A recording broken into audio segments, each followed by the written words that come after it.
जय बालाजी की साथियों, हम विष्णु सहस्त्र नाम का भावार्थ देख रहे हैं। ये 10वां और अंतिम भाग है। फलश्रुति का दूसरा भाग है कि विष्णु जी के 1000 नामों का जाप करने से, ध्यान करने से, पढ़ने से क्या फ़ायदा होता है, क्या फल मिलता है। श्लोक नंबर 161 से लेकर के अंत तक 177 तक इस भाग में हम इनके अर्थ देखेंगे। फलश्रुति के पहले भाग और मूल जो स्तोत्र है, अगर आपने अभी तक वो वाले भाग नहीं देखे हैं तो उनको अवश्य देखिएगा। उससे आपको काफ़ी जानकारी मिलेगी भगवान जी के नाम के, विष्णु सहस्त्र नाम के बारे में। चलिए शुरू करते हैं। योगो ज्ञानम। योगो ज्ञानम का मतलब हो गया योग ज्ञान, योग विज्ञान जिसको आप बोल सकते हैं। तथा मतलब एवं सांख्य। ये जो सांख्य योग होता है, ये एक्चुअली में सांख्य मतलब संख्या से आया है। जब हमारे भारतीय दर्शन की हम बात करते हैं, ईश्वर कैसा है, निराकार है, ये जो ब्रह्मांड है कोई और छोर हमको मालूम नहीं है। हमारी जो आकाश गंगा है, अनगिनत ट्रिलियंस ऑफ ट्रिलियंस स्टार्स हैं इसके अंदर, अनेक अनेक ग्रह हैं जिनको हम गिन भी नहीं सकते। प्रकाश को ही एक एंड से दूसरे एंड तक जाने में 2 लाख साल लगते हैं, सिर्फ हमारी गैलेक्सी में, आकाशगंगा में, मिल्की वे में। और ऐसी इस ब्रह्मांड में ट्रिलियंस गैलेक्सीज हैं, अरबों खरबों गैलेक्सीज हैं। इतना विशाल ये ब्रह्मांड है, हमारे सोच से भी बाहर है। तो उसमें अगर हम भगवान के बारे में, परम तत्व के बारे में कि किसने बनाया, वो कैसा होगा, इसका मूल क्या है, उसका उद्देश्य क्या है, जीवन हमको क्यों मिला है, हमको क्या करना चाहिए, तो एक दर्शन, 6 दर्शन में से एक दर्शन कहता है सांख्य योग। सांख्य का मतलब विश्लेषण या विश्लेषण करना कि जीवन कैसे जीना है, जीवन का सार क्या है। गणितीय रूप से, संख्या के रूप में इसमें एनालिसिस किया जाता है, उसको सांख्य योग कहते हैं। कभी मौका मिलेगा तो इसको डिटेल में हम समझेंगे।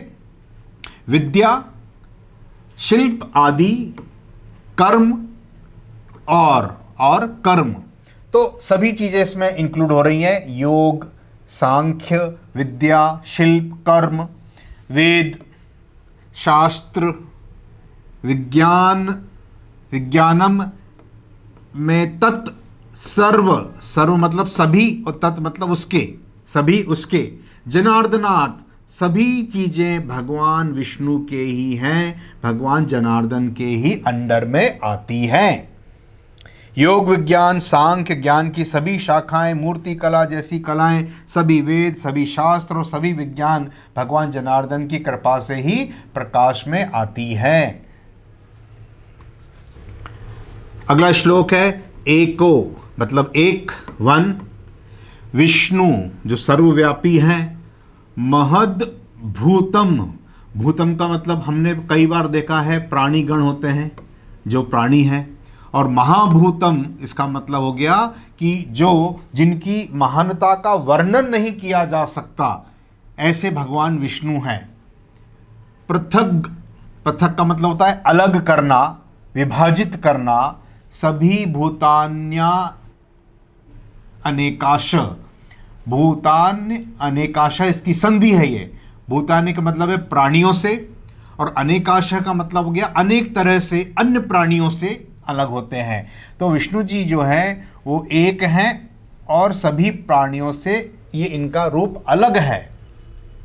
त्रिलोक, तीनों लोक में व्याप्यम, व्यापी का मतलब व्याप्त हैं जो, भूतात्मा सभी प्राणी गणों में, भुक्ते, भोक्ता जिसको कहते हैं ना, आनंद लेना, किसी चीज का भोग करना, तो वो बनाया उन्होंने ही है। तीनों लोकों के सभी भूत गणों को, सभी प्राणियों को उन्होंने ही बनाया है और वो इसका आनंद लेते हैं। विश्वभुक, सर्वथा परिपालक भी हैं वो, एकमात्र रक्षक भी हैं वो वही, और अव्ययः इसका मतलब है दोष से अछूते हैं वो। भगवान विष्णु के बारे में कह रहे हैं कि वो बिना दोष के हैं, निष्कलंक हैं, और सभी चीज़ों का वो परिपालन भी करते हैं, वो भी महाभूत है, लेकिन सबसे अलग है। दिव्य आत्मा जिसको बोलते हैं आप, महात्मा जिसको आप अभी तक बोलते आ रहे थे। श्री महाविष्णु एक हैं और उनका स्वरूप बहुत बड़ा है, फिर भी वे स्वयं को विभाजित करते हैं, अलग करते हैं और सभी प्राणियों में अनेक प्रकार से विद्यमान रहते हैं। ईश्वर का अंश हमारे अंदर भी है, हम लोग ऐसा बोलते हैं। वे तीनों लोकों में व्याप्त हैं और उन सभी के परिपालक हैं। तीनों लोकों में व्याप्त हैं और उन सब की पालना करते हैं और उनका आनंद भी लेते हैं और उनका उपभोग करते हैं। उनकी स्वयं कोई मृत्यु या क्षय नहीं है। इस तरह से इसका भाव आया। इमम जो भी, स्तवम स्तुति या स्तोत्र, भगवतो भगवान, विष्णु विष्णुर्व्यासेन व्यास जी द्वारा जो विष्णु जी की स्तुति या स्तोत्र लिखा गया है उसकी कीर्तितम, कीर्ति का मतलब होता है प्रसिद्धि, उनकी, तम मतलब उनकी प्रसिद्धि गाता है, स्तुति करता है, या पठेद्य पढ़ता है, पढ़ना चाहिए, इच्छेत पुरुष, या आपके मन में कोई इच्छा है, जो पुरुष वो इच्छा करते हैं, श्रेय, श्रेय का मतलब होता है परम आनंद, प्राप्तुम प्राप्त करते हैं, और सुखानीचा और एवं सुख प्राप्त करते हैं। जो भी व्यास जी द्वारा रचित, जो भी व्यक्ति परम आनंद के साथ साथ संसार के सुखों को प्राप्त करना चाहता है, उसे महर्षि व्यास द्वारा रचित भगवान विष्णु के इस स्तोत्र को अवश्य पढ़ना चाहिए, पढ़ना चाहिए। ये इसका भाव है।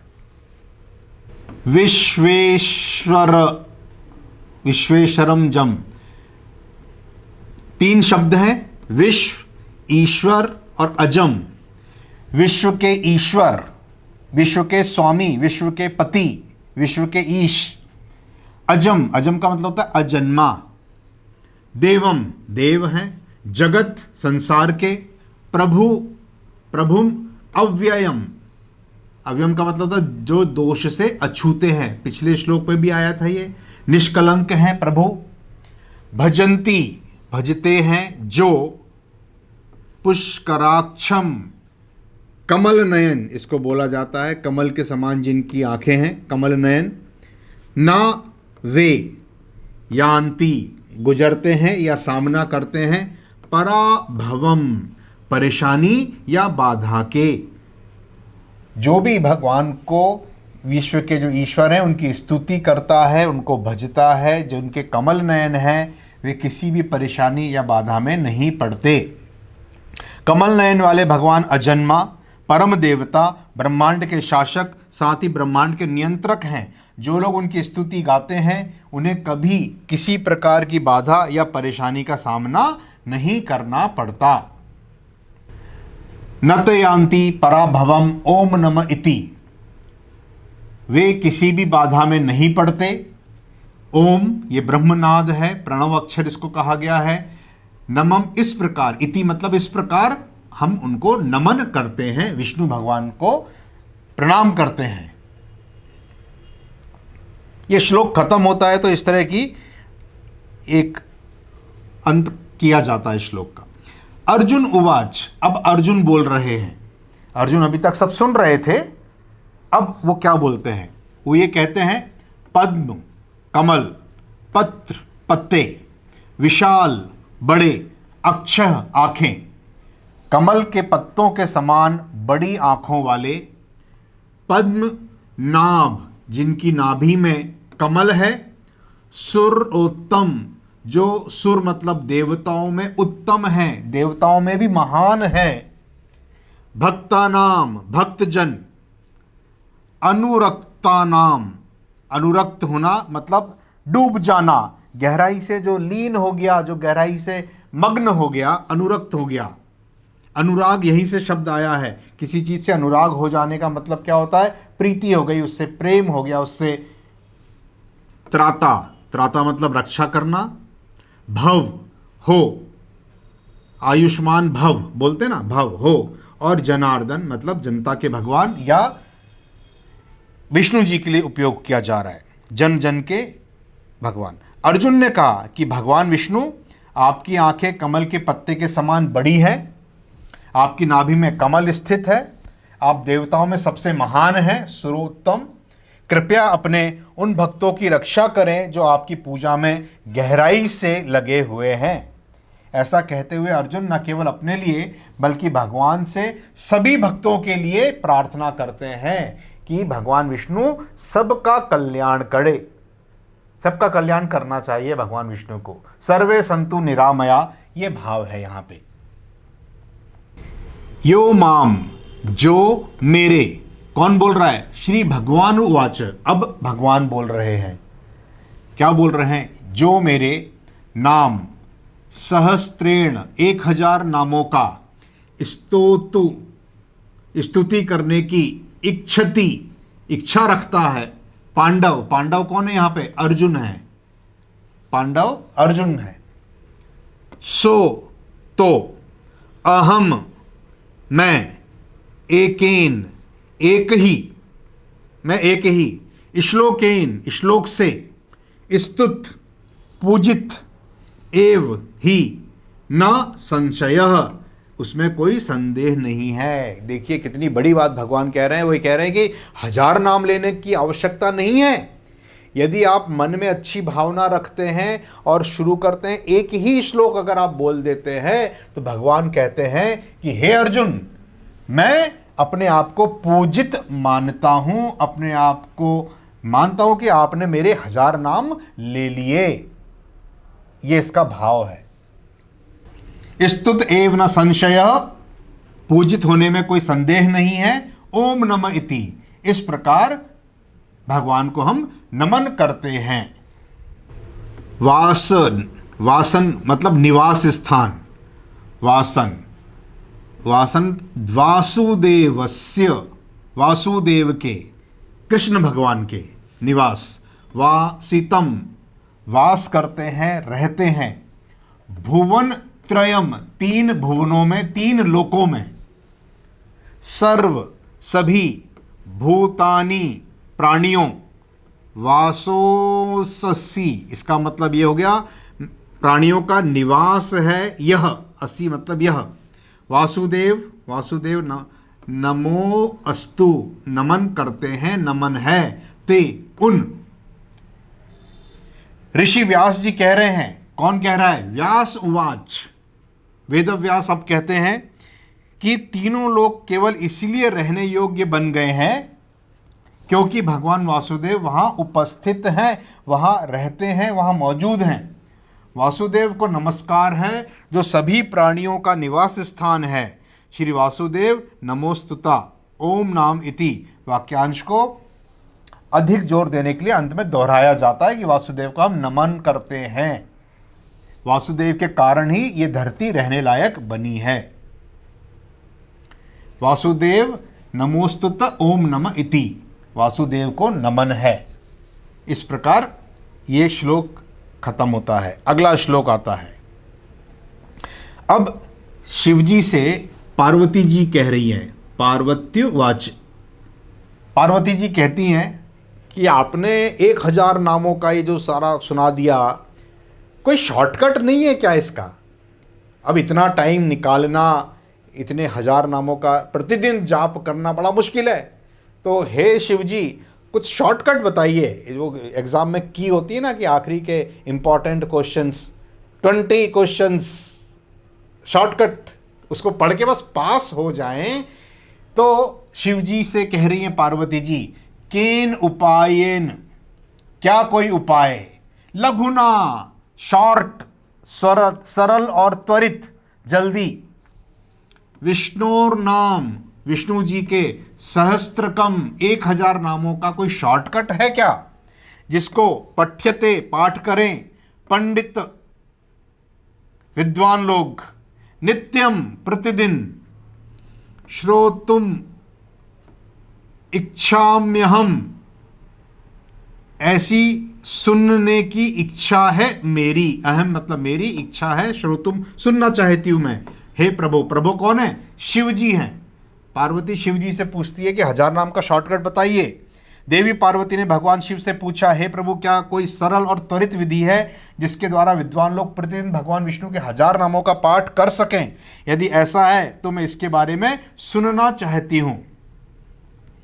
अब शिव जी क्या बोल रहे हैं? बहुत बढ़िया श्लोक है ये, पूरे विष्णु सहस्त्र नाम का सार है ये। इस श्लोक को जरूर पाठ करना चाहिए। शिव जी क्या बोलते हैं? ईश्वर उवाच। ईश्वर कौन है? शिव जी है। यहां पे क्या बोल रहे हैं? श्री राम, रामचंद्र जी का जो नाम है, राम जी का नाम है रामेति। राम नाम जपना, स्मरण करना। रामेति का मतलब हो गया राम नाम का जपना या उसका स्मरण करना। रमे, रम जाना, उसमें रम जाए, अगर मन आपका उसमें ध्यान लग जाए, अगर किसमें? राम में, रामे। और राम नाम कैसा है? मनोरम है। मनोरम, मन को अच्छा लगने वाला नाम है ये।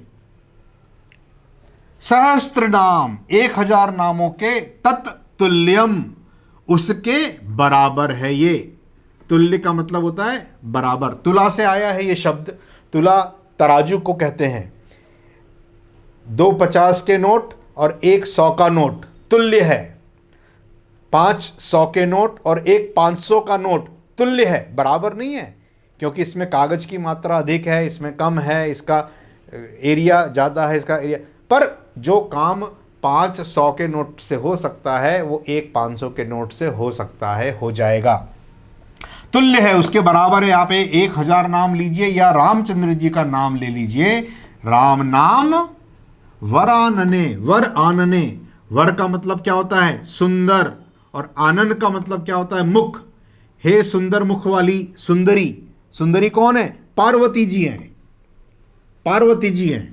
वरानने मतलब पार्वती जी के लिए। वर आनने, सुंदर मुख वाली पार्वती। श्री राम का जो नाम है, अगर उसमें मन लग जाता है, उसमें ध्यान लग जाता है, जो कि बड़ा ही मनोहर नाम है, तो वो 1000 नाम के तुल्य है, बराबर है। और इस श्लोक को सहस्त्र नाम में 3 बार पढ़ा गया है। श्लोक नंबर 169, 170 यही भाव है सेम, और 171 यही भाव है कि राम का नाम लेंगे अगर आप, राम राम राम। और इसीलिए हमारे यहाँ पे संस्कृति में राम राम करने की परंपरा है। भैया जी राम राम, जय सिया राम, जय राम, हर चीज में राम है, क्योंकि वो 1000 नामों के बराबर आता है। राम नाम वरानन ओम नमः इति। राम जी का नाम लीजिए, हे सुंदर मुख वाली पार्वती। मैं इस प्रकार से कहता हूं, नमन करता हूं भगवान को। नमो, नमन है। स्तव मतलब स्तुति है। अनंताय, उस अनंत की। सहस्त्र मूर्तये, जिसके 1000 स्वरूप हैं, 1000 रूप हैं। सहस्त्र 1000, पाद पैर हैं, अक्ष आंखें हैं, शिरो सिर हैं, और अरु और बाहवे, बाह मतलब हाथ है, बाहु।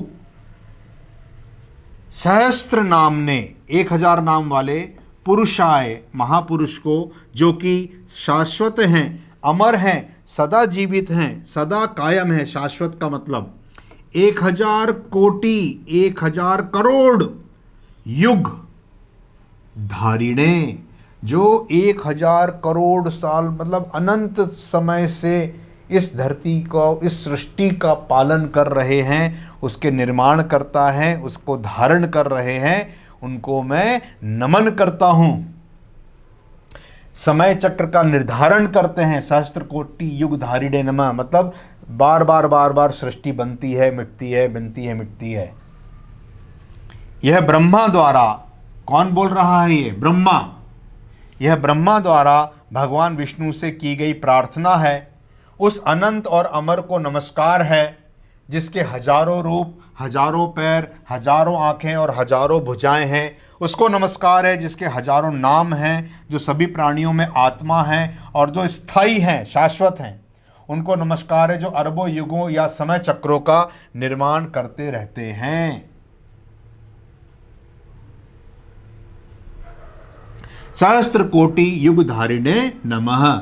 मैं जो 1000 करोड़ युगों का निर्माण करते हैं उनको नमन करता हूं। इस प्रकार ओम नमः इति। यत्र जहां योगेश्वर योगियों के ईश्वर कृष्ण भगवान को कहा गया है। योग योगेश्वर भगवान कृष्ण, विष्णु जी को भी बोला गया है। कृष्ण भगवान। यत्र जहां पार्थो, पार्थ किसको बोलते हैं? अर्जुन को बोलते हैं। धनुर्धर धनुषधारी, धनुष को धारण करने वाले। तत्र वहां श्री मतलब क्या होता है? लक्ष्मी होता है, शोभा होता है, संपत्ति होता है, कई बार आ चुका है ये। विजय या जीत होती है। विभूति है इस वर्ड में, विभूति ऐश्वर्य, सामर्थ्य या प्रभाव को बोलते हैं। ध्रुव तारा अटल रहता है, स्थिर रहता है, तो ध्रुवा का मतलब यहां पे अटल भी है, जो धुरी पर स्थित रहता है, अटल। नीति, मति मतलब बुद्धि, और मम मतलब मेरी। इसका मतलब ये निकला कि संजय बोलते हैं, धृतराष्ट्र से बोल रहे हैं संजय। क्या बोल रहे हैं? ये एक्चुअली में गीता के 18वें अध्याय से श्लोक नंबर 78 है। ये क्या बोल रहे हैं संजय धृतराष्ट्र से? यह अर्जुन और कृष्ण के बीच संवाद के समापन पर संजय द्वारा धृतराष्ट्र को दिया गया कथन है। इसका अर्थ है जहां योग के स्वामी कृष्ण हैं, यत्र योगेश्वर कृष्ण, और जहां धनुषधारी अर्जुन हैं, वहां मेरी राय में संपत्ति, विजय, समृद्धि और ऐश्वर्य अटल रूप में उपस्थित होंगे ही होंगे। मेरे मत के अनुसार ऐसा है कि मेरी बुद्धि के अनुसार ऐसा होगा।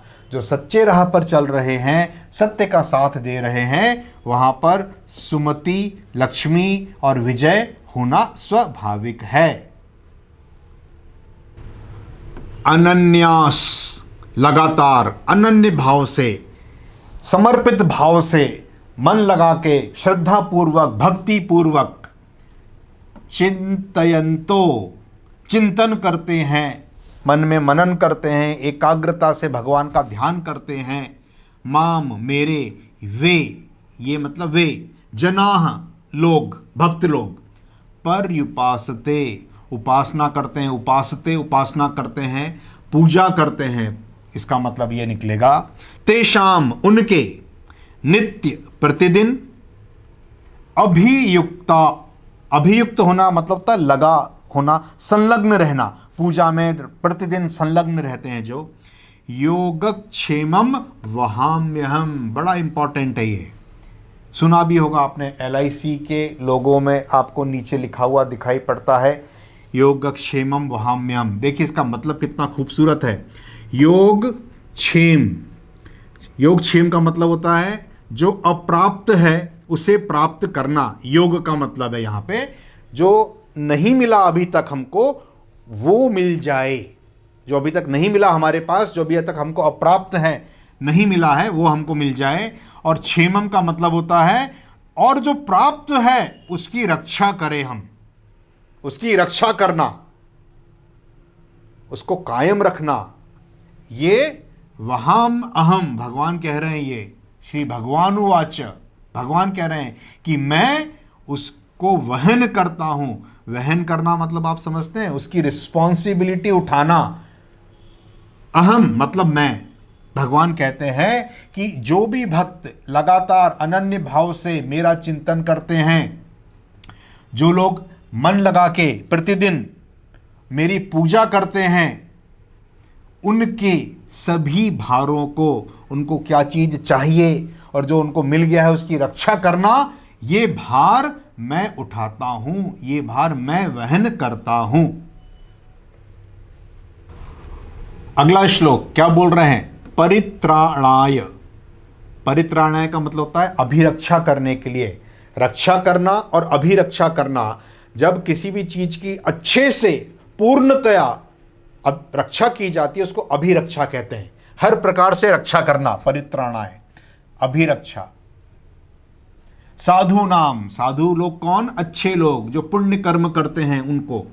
विनाशाय मारने के लिए, विनाश करने के लिए, और इसके साथ ही दुष्कृताम, जो बुरे काम करते हैं, बुरे काम करने वाले, कृताम मतलब करने वाले, बुरा करने वाले, जो दूसरों का अहित करते हैं, दुष्ट लोग। अच्छे लोगों की रक्षा करने के लिए हर प्रकार से, और जो बुरे लोग हैं, बुरा करते हैं, दुष्ट लोग, उनके विनाश के लिए, धर्म की संस्थापनार्थाय, धर्म की पुनर्स्थापना के लिए, अर्थाय मतलब उसके लिए,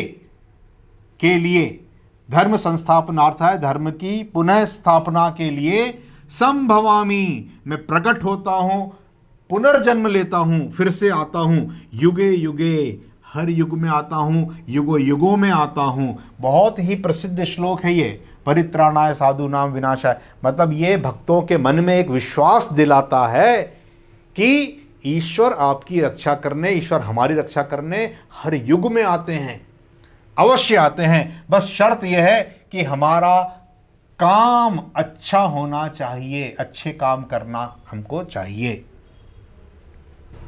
आर्ताह, आर्ताह का मतलब होता है पीड़ित, व्यथित, असंतुष्ट।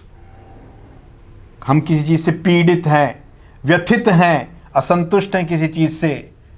विषण्णा, उदास हैं, दुखी हैं, विषाद है मन में, शोक है मन में, कोई रंज है मन में, विषण्णा कहते हैं उसको। शिथिलाश्च, च मतलब होता है और, शिथिल हो जाना, ढीला हो जाना, यहाँ पे थका हारा होना या तबाह हो जाना, इसको आप बोल सकते हैं। भीता, भयभीत, डरा हुआ होना। घोरेशु, भयानक या डरावना, घोर हो जाना, डर जाना, भयानक। च और, व्याधिषु, रोगों में, व्याधि मतलब होता है रोग, रोगों में। वर्तमानः, यदि आप पीड़ित हैं, वर्तमान में मतलब इस समय सफर कर रहे हैं। संकीर्तय, गुणगान से, नारायण, केवल नारायण शब्द मात्र से, भगवान का केवल नाम लेने से। विमुक्त, दुखाहा, आप दुखों से विमुक्त हो जाएंगे, मुक्त हो जाएंगे। वैसे ही देखिए, मुक्त मतलब अलग होना और विमुक्त मतलब पूरी तरीके से बंधनों से छूट जाना। और सुखिनो भवन्तु, सुखी हो जाएंगे। यह नारायण नाम का पाठ करने के लाभों का एक और सारांश है। इसका अर्थ यह है कि जो कोई भी पीड़ित, उदास, तबाह, भयभीत या किसी भयानक रोग से पीड़ित है, उसे केवल श्रीमान नारायण का नाम लेने से राहत और खुशी मिलती है और वो सुखी हो जाता है। अंतिम श्लोक है कायेन, काया, काया का मतलब होता है शरीर, वाचा मतलब वाणी, शरीर से, वाणी से, मन से, मन। सो इंद्रियर्वा, इंद्रियों के साथ, बुद्धि और आत्मा से, या प्रकृते स्वभावात्, प्राकृतिक सहज प्रकृति के स्वभाव से, नेचुरली, करोमि, करूंगा, यद्यतः, उनका, उसका, सकलम, सभी, परस्मै, सर्वोच्च दृष्टि वाले, जो परम है, नारायणाति, नारायण को समर्पयामि, समर्पित करता हूं। मैं मन से, कर्म से, वचन से, बुद्धि से, आत्मा से, अपनी सहज प्रकृति से, नेचुरली जो भी करूंगा उसका सभी फल मैं नारायण को अर्पित करता हूं। मैं अपने शरीर, वाणी, मन या अपने शरीर की अन्य इंद्रियों के साथ या अपनी बुद्धि और आत्मा के साथ या अपनी सहज प्राकृतिक प्रवृत्तियों के साथ जो भी करता हूँ, मैं सब कुछ भगवान नारायण को अर्पित करता हूँ। तेरा तुझको अर्पण। मैं कोई नहीं होता करने वाला, करवाने वाले भगवान हैं और करने वाले भगवान हैं। इति, इस प्रकार, इति का मतलब अंत भी होता है, समाप्त भी होता है, और यहाँ पर होता है इस प्रकार। श्री विष्णु जी के दिव्य, अलौकिक, सहस्त्र, 1000 नामों का ये जो स्तोत्र है, ये जो स्तुति होती है, वो संपूर्ण, पूर्ण होती है। समाप्त होती है। आशा करता हूँ कि आपको ये मेरा प्रयास समझ आया होगा। मैं बहुत बड़ा ज्ञानी नहीं हूँ, लेकिन मेरे मन में हमेशा ये इच्छा रहती है कि हमारे सनातन धर्म में जितनी भी जो स्तुतियाँ हैं, श्लोक हैं, चालीसा हैं, अष्टक हैं, कितनी सारी चीज़ें अच्छी अच्छी हैं, संस्कृत में हैं। और संस्कृत अभी हमारी इतनी ज़्यादा हमको समझ नहीं आती है, तो कम से कम हम इसका मतलब तो समझें कि इसमें क्या छुपा हुआ है, क्या बोला गया है। इस उद्देश्य को लेकर के मैंने इसको समझाने की प्रयास किया है छोटा सा। इसमें ज़रूर गलतियां हुई होंगी, क्षमा प्रार्थी हूँ, उसको आप अवश्य क्षमा करेंगे। जय श्री विष्णु भगवान की, जय बालाजी की।